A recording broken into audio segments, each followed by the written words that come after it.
Ahsoka Episode 6, the long-awaited return of Admiral Thrawn and Ezra Bridger. So let's get into it. As usual, spoilers ahead, guys. Of course, with her absence in Episode 5, we spend most of this episode following Sabine as she travels around this unknown planet trying to find Ezra Bridger. And as usual, the portrayal is excellent here. There were so many moments in this episode that gave me a good laugh.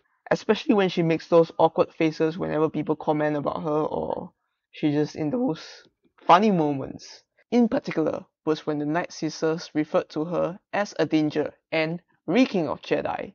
And the next one, of course, is when she forgave that poor little lad for abandoning her to the bandits.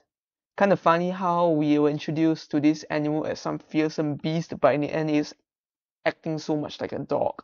I think that Good Boi deserves a poster along with the Lothal cat. But the awkward moments aside, I think that she does project herself very well in a circumstance that is very hostile. I mean, it's not easy being surrounded by so many enemies who could just kill you in an instant, especially since one of them nearly managed to do so twice. But at least the ending of the episode gave us what we all wanted to see, which is her reunification with Ezra.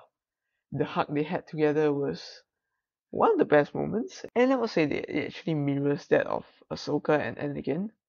So that was for Clone Wars fans, but this was for Star Wars Rebels fans.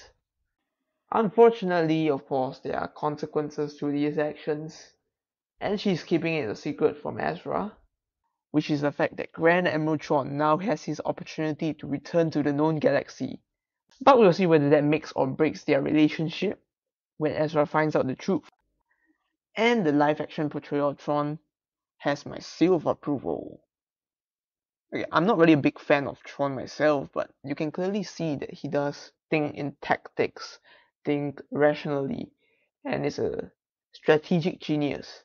He knows how to cut down on his wastage of resources, and he demands knowledge in order for him to make tactical assessments of his enemies. And overall, he's still a charismatic leader, leading a very unique squadron of stormtroopers which we have never seen before, which actually raises many questions, such as why hasn't Thrawn returned if his Star Destroyer is still functioning and Ezra Bridger is not stopping him? What are their goals? And then of course we also have to talk about Balin's goal. With his rather unorthodox philosophy that he just wants the galaxy to be restarted, and that by allying himself with Thrawn. And while his student Shin Hati keeps talking about power, that's not really something that motivates him. I do sense that there may be a potential for Shin Hati to betray her master in some way, but we'll just have to see. Anyways, overall, enjoyed this episode. Nice heartfelt moments and funny moments alike.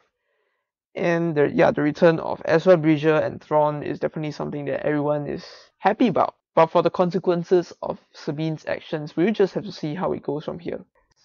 And as usual, just let me know what you guys think of this episode. Thanks for watching, and as always, may the Force be with you guys.